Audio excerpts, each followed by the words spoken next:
Kita sudah masuk tanggal 15 Sya'ban 1442. Jadi tadi malam itu adalah nisfu Sya'ban, yang merupakan malam yang dipilih oleh Allah untuk mengampuni seluruh hamba Allah Subhanahu wa taala selain orang musyrik dan orang yang bermusuhan. Kemudian kita lanjutkan sekarang pengajian tafsir satu hari satu halaman. Kita sudah sampai pada halaman 28 dari Mushaf Al-Quran, dan ini sangat tepat dengan kondisi kita karena kita akan masuk pada bulan Ramadan. Maka ayat-ayat yang kita baca ini nanti bicara tentang puasa Ramadan, yaitu surah Al-Baqarah ayat 182 sampai 186. A'udzu billahi minasy syaithanir rajim. Faman khafa min muwassin janafan aw ithman fa aslaha bainahum fala ithma 'alaihi innallaha ghafurur rahim. Ya ayyuhalladzina amanu kutiba 'alaikumus siyamu kama kutiba 'alal ladzina min qablikum la'allakum tattaqun ayyaman ma'dudat faman kana minkum maridan aw 'ala safarin fa'iddatun min ayyamin ukhra wa 'alal ladzina yutiqunahu fidyatu ta'ami masakin faman yattawwa' khairan fahuwa khairul lahu wa an tasumu khairul lakum in kuntum ta'lamun.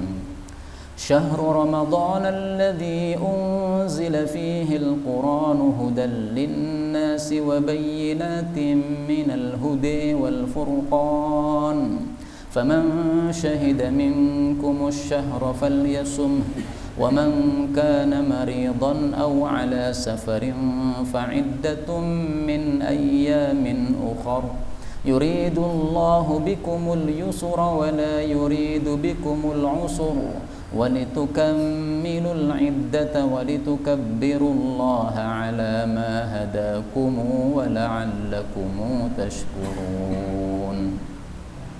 وَإِذَا سَأَلَكَ عِبَادِي عَنِّي فَإِنِّي قَرِيبٌ أُجِيبُ دَعْوَةَ الدَّاعِ إِذَا دَعَانِي فَلْيَسْتَجِيبُوا لِي وَلْيُؤْمِنُوا بِي لَعَلَّهُمْ يَرْشُدُونَ. Alhamdulillahi Rabbil Alamin. Allahumma arhamna bil Qur'ani amin. Pada ayat-ayat yang kita baca ini ada beberapa kata yang bisa dibaca dengan dua bacaan. Yang pertama, musin, bisa dibaca muwassin. Kemudian yang kedua, fidyatun ta'amu miskin, bisa dibaca fidyatu ta'ami masakin.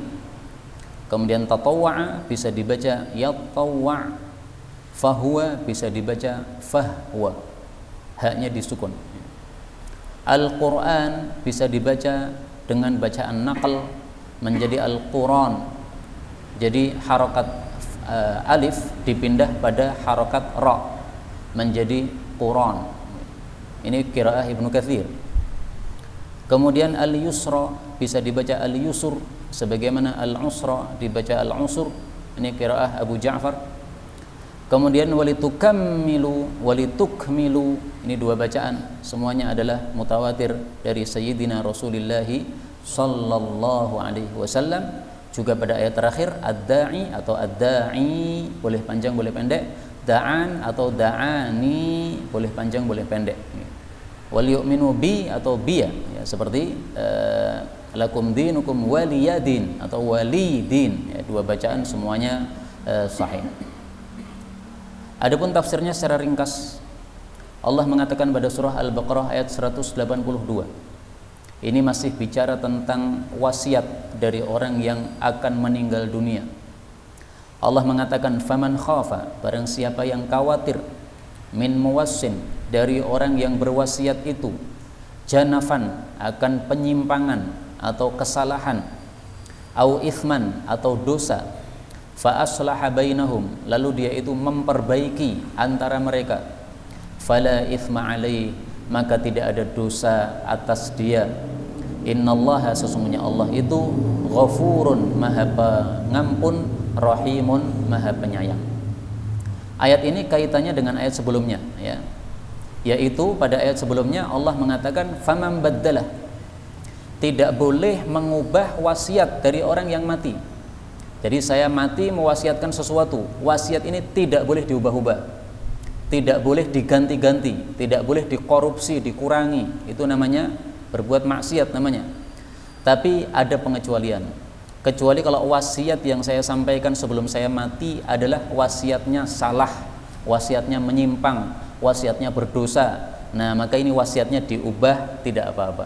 Itulah yang dimaksud fa aslaha bainahum, memperbaiki antara mereka, yaitu mengubah wasiat sehingga wasiat tadi tidak menyimpang pada aturan syariat. Misalnya, kalau saya mati, anak-anak saya semuanya sudah mendapatkan jatah warisan, maka saya tidak boleh mengatakan misalnya anak saya nomor 1 saya kasih wasiat nanti mengambil 1/3 harta. Nggak boleh. Kenapa? Karena anak sudah dapat jatah warisan, tidak boleh ditambahi wasiat. Haram seperti ini. Nah, maka ini termasuk contoh ithman, dosa. Mungkin saya terlalu sayang kepada anak saya yang pertama sehingga saya tambahi wasiat. Nggak boleh seperti ini. Maka orang yang menerima wasiat tadi, maka dia haruslah dia mengubah fa aslaha bainahum, dan itu kata Allah fala ithma, tidak ada dosa, maksudnya tidak termasuk mengubah wasiat yang diharamkan. Jadi ringkasnya, wasiat tetap wajib dilakukan dengan syarat apabila tidak menyelisih syariat Islam. Kalau menyelisih syariat Islam tidak diterima sama sekali. Dalilnya apa?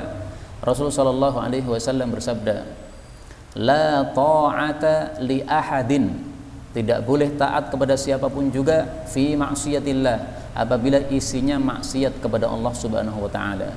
Innamat ta'atu fil ma'ruf, taat itu hanya dalam masalah kebaikan saja. Hadis muttafaqun alaih. Demikian juga sabda Nabi sallallahu alaihi wasallam yang semisal dengan ini. Beliau mengatakan,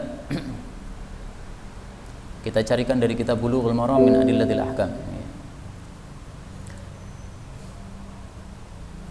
Al-muslimuna ala syurutihim, orang-orang muslim itu sesuai dengan persyaratan yang mereka syaratkan antar mereka.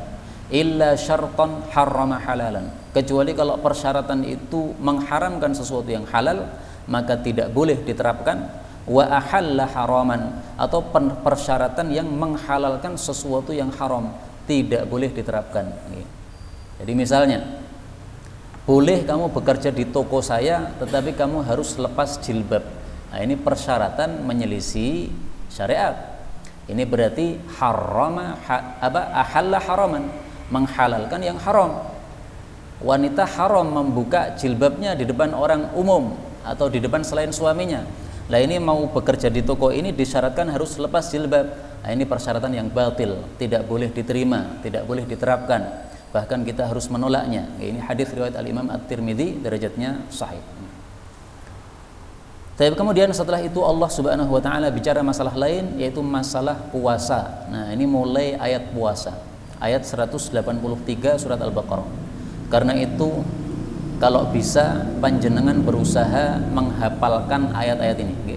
Mulai dari ayat 183 seterusnya sampai ayat 186, ini lanjutnya lagi masih 187, itu masih bicara tentang Ramadan. Kalau bisa dihafalkan. Karena di TPA anak-anak saya suruh menghafalkan ini juga. Allah mengatakan, ya ayyuhalladzina amanu, wahai orang-orang yang beriman, kutiba telah ditetapkan, maksudnya diwajibkan, alaikum atas kalian, as-siyam, puasa, kama sebagaimana kutiba telah diwajibkan, ala atas alladzina, orang-orang, min qablikum, sebelum kalian, la'allakum, supaya kalian itu tattaqun, bertakwa kepada Allah Subhanahu wa taala. Ayat ini menunjukkan dua hal. Pertama, bahwasanya puasa Ramadan adalah wajib. Itulah yang dimaksud as-siyam, yaitu puasa Ramadan. Sehingga siapapun muslim tidak puasa Ramadan, dia berdosa, berhak masuk ke dalam neraka. Yang kedua, ayat ini menunjukkan bahwasanya puasa itu sudah ada sejak zaman dulu, di masa sebelum Nabi Muhammad sallallahu alaihi wasallam. Dari hadis Nabi kita ketahui bahwa Nabi Daud pun juga puasa. Beliau mengatakan saumu nabiyyillahi Dawud atau saumu Dawud alaihi salatu wassalam. La sauma fauqa saumi Dawud. Tidak ada puasa yang lebih utama daripada puasanya Nabi Dawud. Syatrud dahr, yaitu puasa separuh usia. Sum yauman, puasalah satu hari. Wa aftir yauman, lalu berbukalah hari berikutnya. Hadis riwayat Imam Al-Bukhari. Kemudian kita ambil beberapa faedah. Faedah yang pertama, kata-kata ya ayyuhalladzina amanu, wahai orang-orang yang beriman. Ini ada komentar dari Ibnu Mas'ud.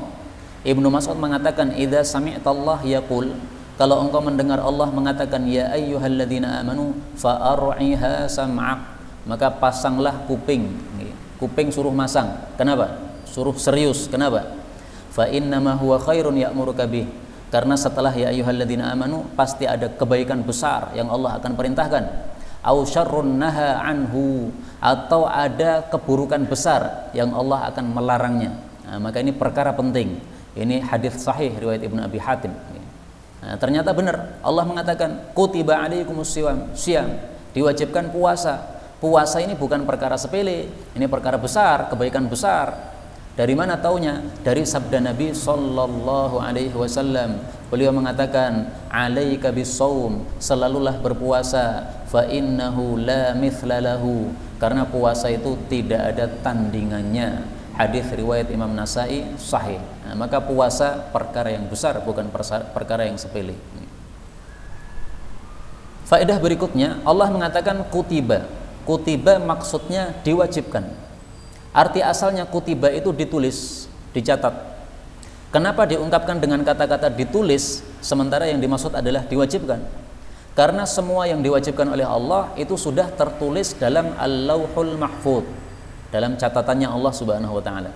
Makanya disebutkan dengan kata-kata kutiba, ya, sudah ditulis di Lauhul Mahfuz, diwajibkan atas kalian. Faedah berikutnya, asyam, yang dimaksud di sini adalah puasa Ramadan, bukan puasa yang lain. Karena di awal Islam puasa Ramadan belum wajib. Jadi sebelum turun ayat ini umat Islam sudah puasa, tapi bukan puasa Ramadan. Puasanya apa? Rasulullah ketika datang ke Madinah itu puasanya cuma dua macam. Pertama puasa Asyura, tanggal 10 apa? 10 Muharram. Sama puasa 3 hari setiap bulan. 3 hari setiap bulan. Ini puasanya Nabi ketika datang ke Madinah. Itu sebelum diwajibkan Ramadan. Nah, setelah diwajibkan Ramadan, maka Rasulullah SAW mengatakan kepada para sahabat, siapa yang pengen tetap puasa Asyura silahkan, siapa yang tidak mau silahkan ditinggalkan. Jadi dulu puasa Asyura wajib. Setelah puasa Ramadan turun, Asyura tidak wajib. Asyam artinya apa? Asyam artinya adalah menahan diri, imsak. Yang dimaksud puasa adalah menahan diri dari 3, dari makan, dari minum, dari jima. 3 ini yang wajib ditinggalkan oleh orang yang puasa. Dalilnya apa? Dalilnya sabda Nabi sallallahu alaihi wasallam.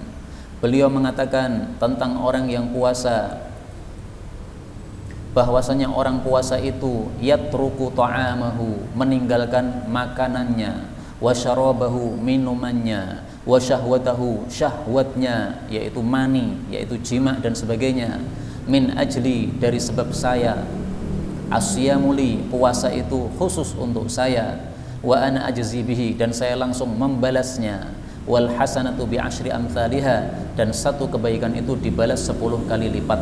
Hadis riwayat Imam Bukhari. Jadi kalau kita puasa 30 hari itu sama dengan kita puasa 10 bulan. 30 hari kan 1 bulan. Nah, dalam Islam itu al-hasanatu bi asyri amsalihha. 1 dilipat gandakan 10. Maka seolah-olah kita sudah puasa 10 bulan.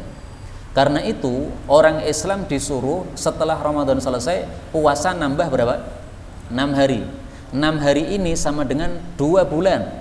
Karena 6 hari kan berarti kalau dilipat gandakan satunya 10 berarti 60 hari. 60 hari adalah 2 bulan. Nah, maka siapa yang puasa Ramadan kemudian tambah lagi 6 hari setelah itu, seolah-olah sudah puasa setahun, kata Nabi SAW.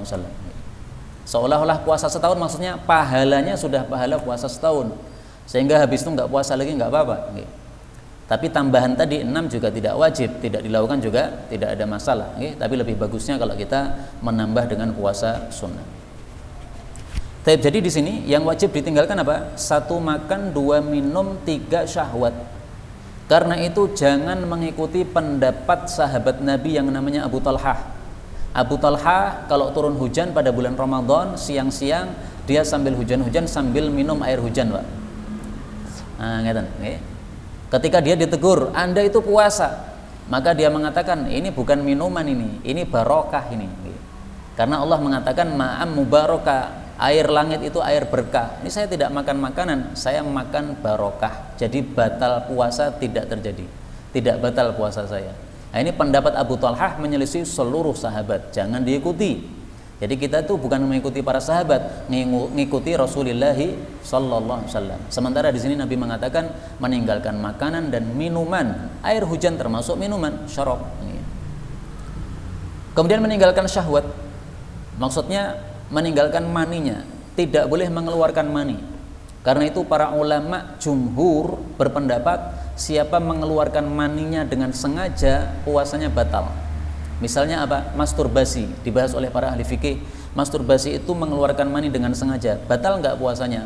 Menurut mayoritas ulama batal. Sebagian kecil ulama berpendapat tidak batal. Yang benar adalah batal, karena di sini disebutkan wasyahwatahu. Sementara Nabi menyebut mani dengan istilah syahwat pada hadis yang lain yang di dalam kitab Arba'in Nawawiyah. Sudah dipelajari di masjid ini hari Rebu. Saya baru tahu tadi melihat iklan. Maka siapa yang ingin nambah kajian di sini silahkan datang hari Rebu. Kajiannya sama Ustadz Harun. Saya nggak tahu siapa beliau, tapi lah sesama kaum muslimin adalah saudara kita. Tapi kembali ke sini. Sehingga orang yang puasa kalau tidak meninggalkan 3 ini berarti puasanya batal. Misalnya ketika wudu sambil minum, ini puasanya batal. Ketika wudu sambil memasukkan air ke dalam hidungnya, sengaja sampai masuk ke kerongkongan ini. Nah, ini berarti batal puasanya. Karena itu dalam Islam kita diajari oleh Nabi, kalau wudu pada waktu puasa, maka hendaklah apa? Wabaligh fil istinsyaq, masukkan air ke dalam hidung dengan dahsyat, masukkan dahsyat, illa antakuna shaiman, kecuali kalau sedang puasa, masukkannya jangan dahsyat-dahsyat, dikit aja. Kenapa? Supaya nggak ngeblas masuk nih. Karena kalau bablas masuk tenggorokan, ini puasanya batal nih. Karena itu apa? Hati-hati dalam masalah ini. Adapun selain hidung sama mulut tidak membatalkan puasa. Misalnya tetes mata, masukkan di mata, terasa di kerongkongan, tidak batal. Tetes telinga, masukkan di telinga, terasa pahit di kerongkongan, tidak batal. Kenapa? Karena antara hidung dengan kerongkongan ini memang ada salurannya, antara mulut dengan kerongkongan jelas ada salurannya, tapi antara mata dan hidung ini ke kerongkongan sama sekali nggak ada saluran. Lah kenapa terasa pahit? Terasa pahit itu karena merembes saja. Maka rembesan ini tidak menyebabkan batal puasa. Karena kalau kita mengatakan rembesan menyebabkan batal puasa, berarti kalau kita mandi maka itu juga batal puasa kita. Kenapa? Ketika kita mandi, air itu masuk pada pori-pori tubuh kita, ngerembes ke dalam, okay? Sehingga kalau kita mandi terasa apa? Seger kan? Nah, itu karena merembes. Nah, maka kalau panjenengan mengatakan tetes mata dan tetes telinga membatalkan puasa, panjenengan harus mengatakan mandi juga membatalkan puasa. Itu tidak benar. Okay? Kemudian Allah mengatakan kama kutiba 'alal ladzina min qablikum, sebagaimana diwajibkan untuk orang-orang sebelum kalian. Kenapa Allah mengucapkan kata-kata ini? Untuk apa? Apa fungsinya? Allah itu kalau mengucapkan sesuatu tidak ada perkataan yang sia-sia tanpa tujuan, nggak ada. Pasti ada tujuannya. Nah, di sini para ulama mengatakan tujuannya supaya umat Islam tidak merasa keberatan dengan kewajiban puasa. Karena umat Islam tahu, oh ternyata yang wajib puasa tidak hanya kita, tapi umat-umat terdahulu juga wajib puasa. Nah, jadi terasa beban ringan. Misalnya kita punya anak 10 anak. 10 anak ini setiap pagi kita suruh bangun sholat subuh berjamaah, pasti terasa ringan. Tapi kalau kita pilih 1 anak saja, kamu anak nomor 5, kamu wajib sholat subuh berjamaah di masjid, yang lain-lain boleh tidur, pasti dia merasa keberatan, nggak terima dia. Kenapa wajibkan saya saja Pak? Tidak adil ini. Nah, demikian juga ini. Siyam diwajibkan, tidak hanya untuk kalian, orang-orang dulu juga wajib. Ini supaya kita dalam hati merasa, oh ringan, ada perasaan ringan. Kemudian Allah mengatakan la'allakum tattaqun, supaya kalian bertakwa. Maksudnya diwajibkan puasa supaya menjadi orang takwa. Apa kaitannya antara puasa dengan takwa? Kaitannya sebagaimana sabda Nabi SAW. Rasulullah mengatakan, alaikum bil ba'ah, hendaklah kalian menikah. Saya tampilkan yang lebih lengkap ya. Man kana dza taulin, siapa yang sudah punya harta, mampu menikah, falyatazawwaj, hendaklah menikah. Fa innahu aghaddu lil basar, karena menikah itu bisa menundukkan mata, wa ahsanu lil farj, bisa menjaga kemaluan. Wa malla, siapa yang tidak punya duit, tidak bisa nikah, fasaumu, maka hendaklah berpuasa, lahu wija, itu bisa mengebiri diri dia, maksudnya bisa meringankan syahwat dia. Karena syahwat manusia muncul gara-gara mani. Ada mani dalam tubuh kita, maka muncul syahwat. Mani munculnya gara-gara makanan. Nah, maka kita disuruh puasa supaya maninya dalam tubuh tidak banyak. Kalau maninya tidak banyak, syahwatnya tidak memuncak. Nah, maka diwajibkan puasa itu supaya setan tidak mudah masuk dalam tubuh kita, karena jalannya jadi sempit. Kalau maninya banyak, jalannya jadi longgar, setan mudah masuk ke dalam tubuh kita. Demikian juga kaitan antara puasa dengan takwa adalah puasa itu kita dididik untuk takwa. Siang hari di bulan Ramadan kita di dalam kamar sendiri, tidak ada orang. Ada air minum, kita haus, pengen minum, tapi nggak berani ngambil. Kenapa? Khawatir puasa batal, ya kan? Nah, ini berarti dilatih takwa. Ini bukan hakmu, jangan diambil.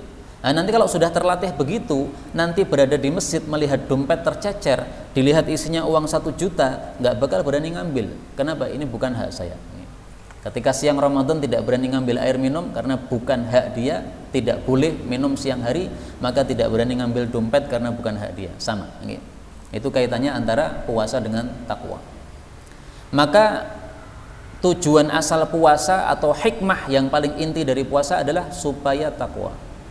Adapun hikmah yang lain sangat banyak. Salah satu hikmahnya adalah disebutkan dalam hadis, meskipun saya harus jujur hadisnya dhaif, tetapi sesuai dengan fakta. Apa hadis katakan? Sumu tasihu, puasalah niscaya kalian sehat. Ini hadis riwayat Ibnu Sunni dan Abu Nuaim, tetapi hadisnya dhaif. Tetapi para dokter sudah sepakat bahwa puasa memang menyebabkan kesehatan. Nah, ini hikmah yang lain dari puasa. Jadi puasa hikmahnya banyak, tidak hanya ini saja, tapi yang paling inti adalah ini, la'allakum tattaqun. Kemudian Allah mengatakan puasa Ramadan itu adalah ayyaman, beberapa hari ma'dudat yang bisa dihitung. Maksudnya hanya 30 hari atau hanya 29 hari. Kadang Ramadan itu 29 hari, kadang-kadang 30 hari. Kenapa Allah mengatakan beberapa hari yang bisa dihitung? Sama tujuannya dengan tadi, kama kutiba 'alal ladzina min qablikum. Allah ucapkan ini supaya kita tidak merasa keberatan. Kalian dalam 1 tahun itu punya 360 hari. Dari 360 hari diambil 30 hari. Kenapa keberatan? Enggak, sebenarnya enggak pas kalau keberatan. Ringan, puasa Ramadan itu ringan. Lebih-lebih lagi Allah mengatakan faman kana minkum maridon, maka barang siapa di antara kalian sakit, au ala safarin, atau sedang safar, maka boleh tidak puasa Ramadan, tetapi fa'iddatun, mengganti dengan bilangan-bilangan min ayyamin ukhar, dari hari-hari yang lain. Maksudnya kalau tidak puasa Ramadan 5 hari karena sakit, maka bilangan 5 hari ini diganti dengan puasa 5 hari di selain bulan Ramadan. 5 hari tidak puasa karena safar, maka diganti 5 hari di luar Ramadan puasanya. Itu maksudnya. Nah, ini adalah semuanya untuk menunjukkan ringannya puasa Ramadan, tidak berat. Allah katakan sudah diwajibkan sejak dulu, kemudian hanya beberapa hari sedikit, bahkan kalau sakit atau safar boleh tidak puasa. Ini semuanya menunjukkan ringannya kewajiban puasa Ramadan. Maridon, sakit. Sakit apa yang menyebabkan boleh tidak puasa? Pendapat Imam Atha mengatakan yuftiru minal maradi kulli, boleh tidak puasa dengan penyakit apapun juga. Sakit gigi boleh tidak puasa Ramadan. Sakit pusing boleh tidak puasa Ramadan. Panu, ini sakit juga nih, boleh tidak puasa Ramadan. Gatal-gatal boleh tidak puasa Ramadan. Tapi pendapat ini jangan dipakai. Okay? Kita pakai pendapatnya jumhur ulama bahwasanya penyakit yang boleh tidak puasa Ramadan adalah penyakit yang kalau kita puasa jadi berat atau jadi madorot. Gara-gara puasa penyakitnya tambah, gara-gara puasa sembuhnya jadi lambat. Dokter mengatakan kamu jangan puasa, kalau puasa nanti sembuhnya lambat. Nah, ini penyakit yang kita boleh untuk tidak puasa. Jadi jangan semua penyakit. Safar ini diperselisihkan oleh para ulama berapa jarak yang disebut safar. Kalau mayoritas ulama berpendapat yang disebut safar itu adalah 80 kilo. Jadi kalau kita safarnya 80 kilo baru boleh untuk tidak puasa Ramadan. Kalau safar cuma 1 kilo, itu masih tetap wajib puasa Ramadan. Panjenengan dari rumah panjenengan menuju ke tempat kerja berapa? 1 kilo. Ini saya safar nih, saya boleh tidak puasa Ramadan. Salah nih. Itu kan safar pendek. Yang dimaksud di sini adalah safar yang jauh. Nah, safar jauh itu berapa kilo diperselisihkan ulama. Kalau mayoritas mengatakan apa? 80 kilo.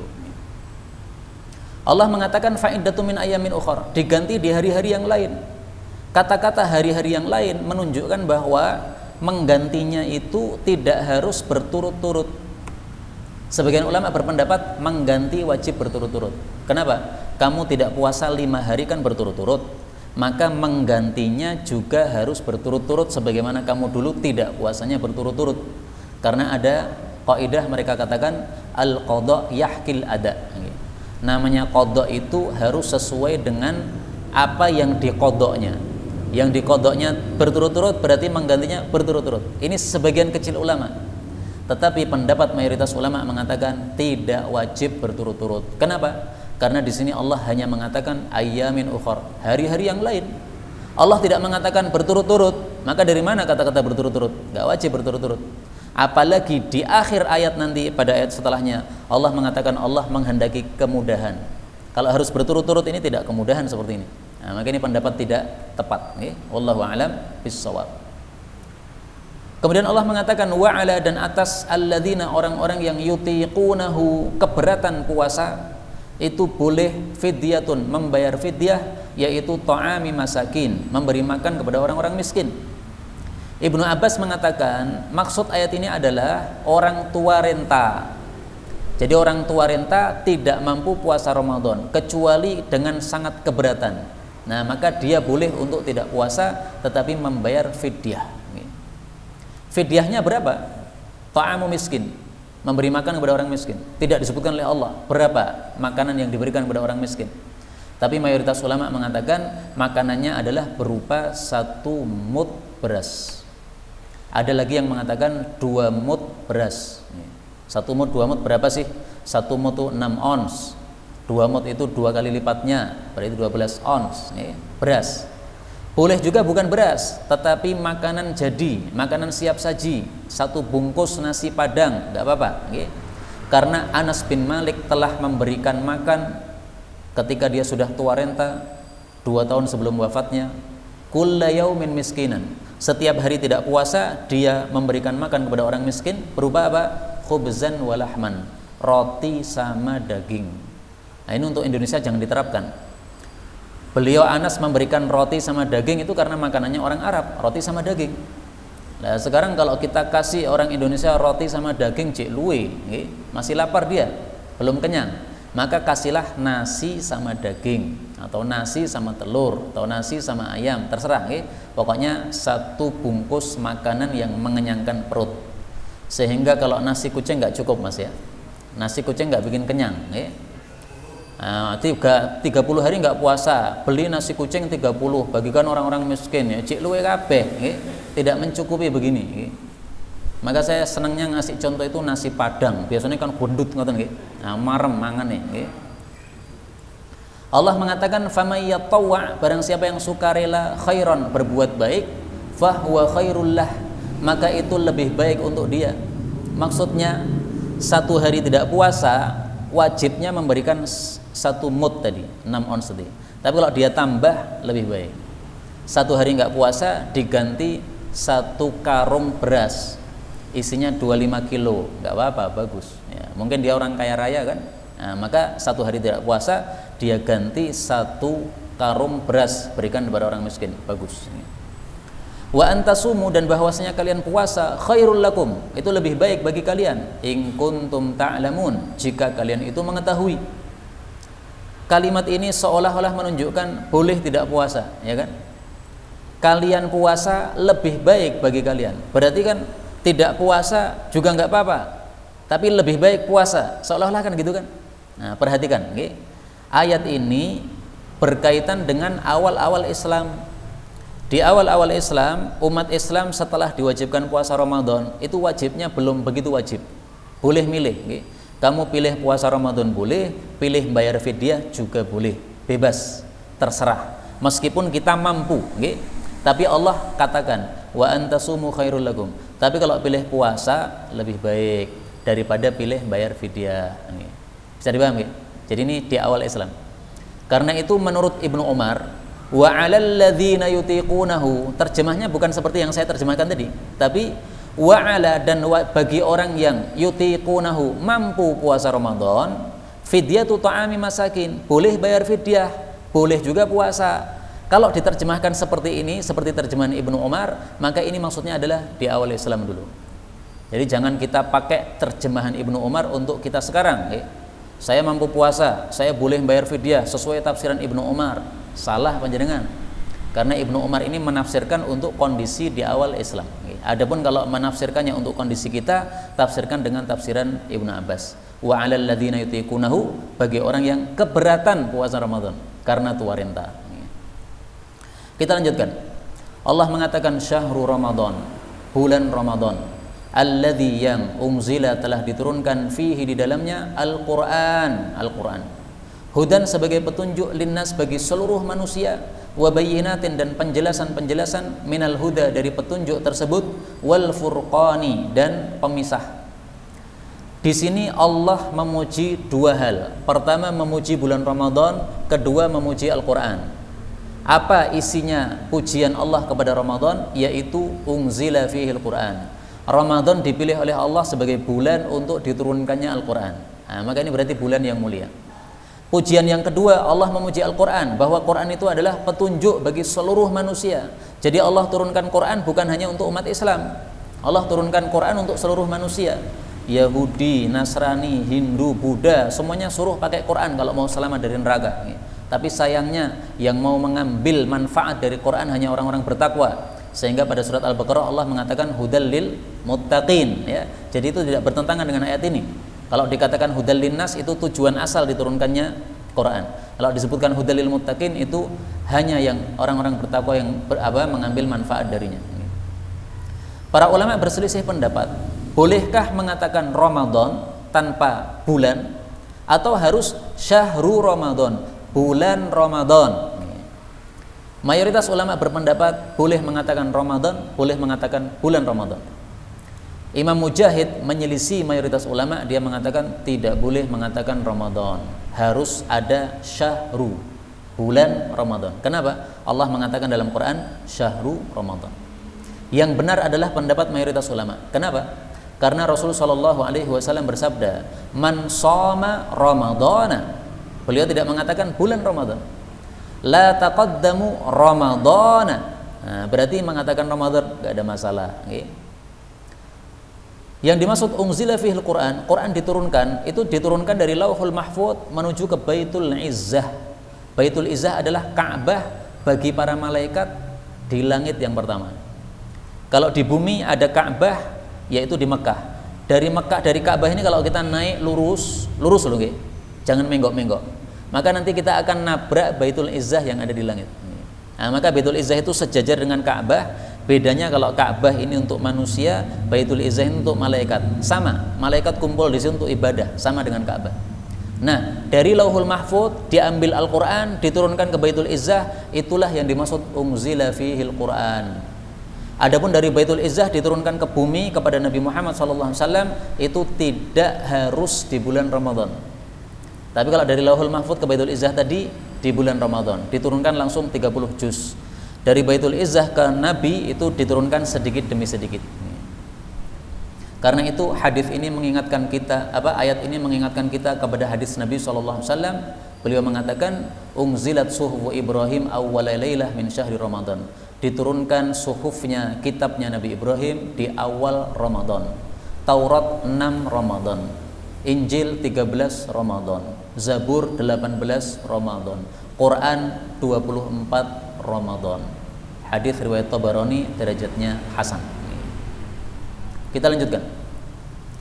Allah mengatakan faman syahida, maka barang siapa yang menyaksikan minkum di antara kalian asyahra, bulan Ramadan itu, falyasumhu, maka hendaklah dia berpuasa padanya. Maksudnya menyaksikan ini adalah menyaksikan awal Ramadan dalam kondisi mukim di tempat dia tinggal. Itu yang dimaksud menyaksikan.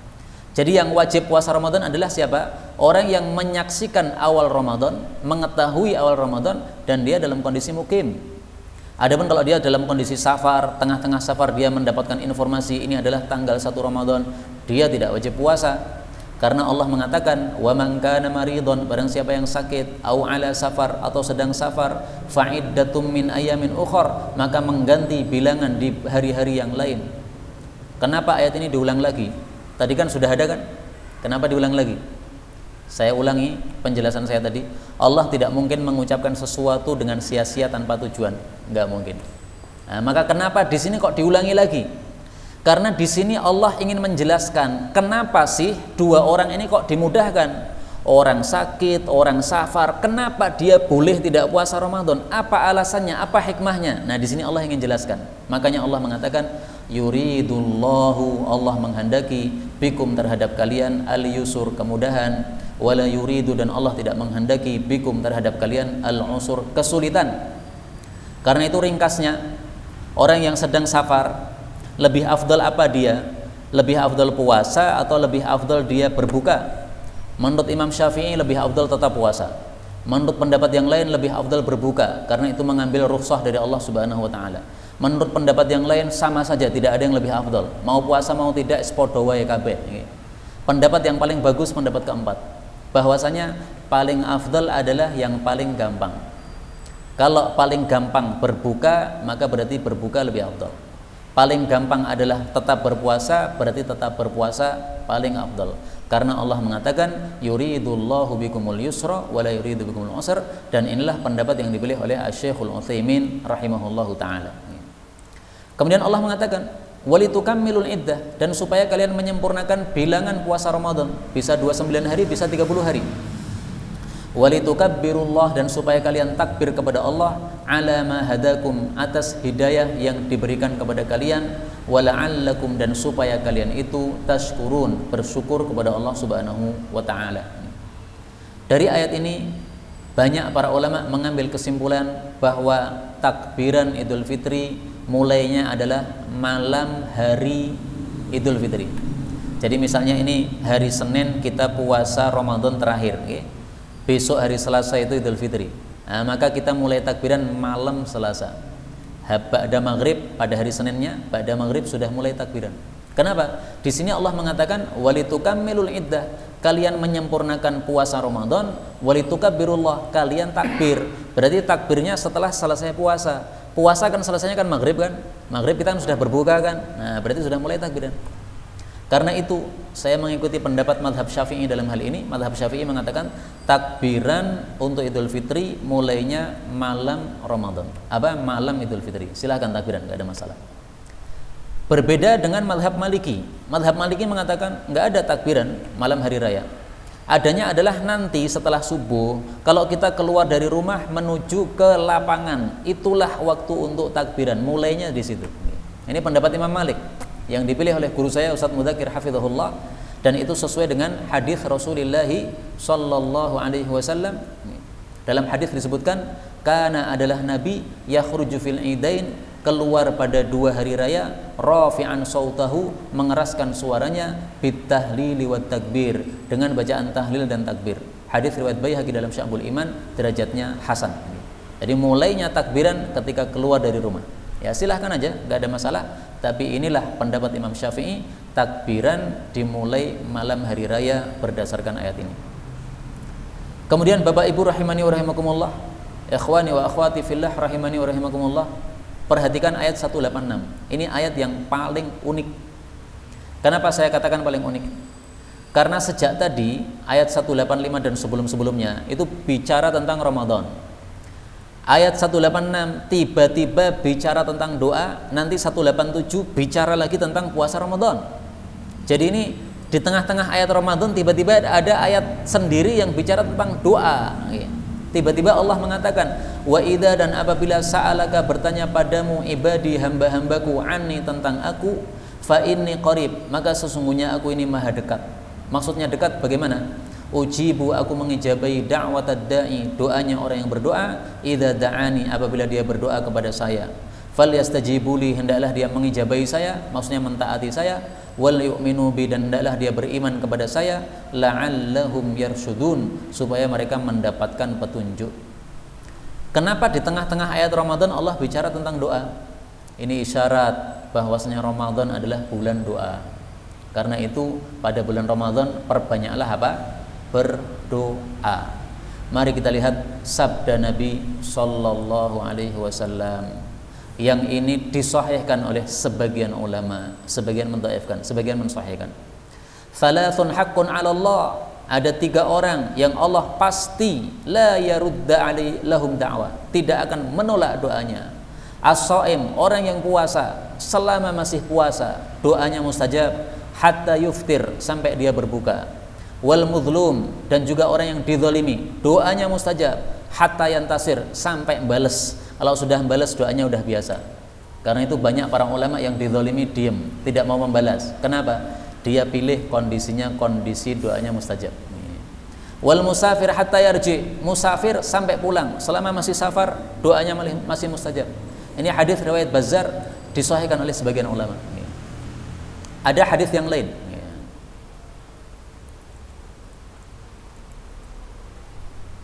Innalis shaim, sesungguhnya orang yang berpuasa, inda fitri, ketika berbuka, jadi menjelang berbuka, la da'watan ma turaddu, dia memiliki doa yang tidak ditolak oleh Allah Subhanahu wa taala.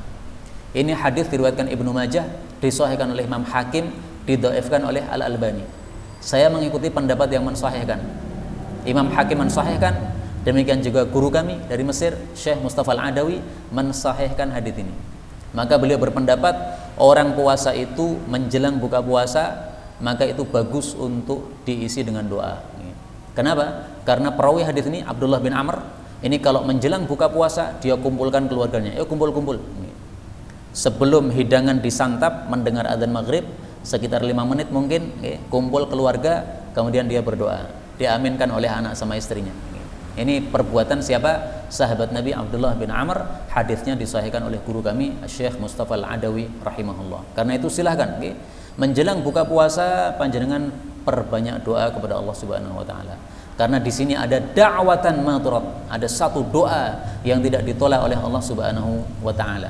Itulah rahasianya kenapa Allah mengatakan wa idza sa'alaka ibadi anni fa inni qarib ujibu da'watad da'i idza da'an, di tengah-tengah ayat-ayat puasa. Jadi sebagian orang merasa bahwa Ramadan itu hanyalah bulan Quran tok. Tidak hanya bulan Quran, tapi juga bulan tarawih, juga bulan sedekah kepada orang-orang miskin yang tidak bisa makan sahur atau tidak bisa buka puasa. Demikian juga bulan untuk memperbanyak doa kepada Allah Subhanahu wa taala. Perbanyaklah doa di bulan Ramadan, niscaya dikabulkan oleh Allah Subhanahu wa taala. Wallahu a'lam bissawab. Inilah yang dapat kita pelajari, benarnya dari Allah, dan apabila ada salahnya fa astaghfirullahal azim li wa lakum. Subhanakallahumma rabbana wa bihamdika asyhadu an la ilaha illa anta astaghfiruka wa atubu ilaik. Walhamdulillahi rabbil alamin.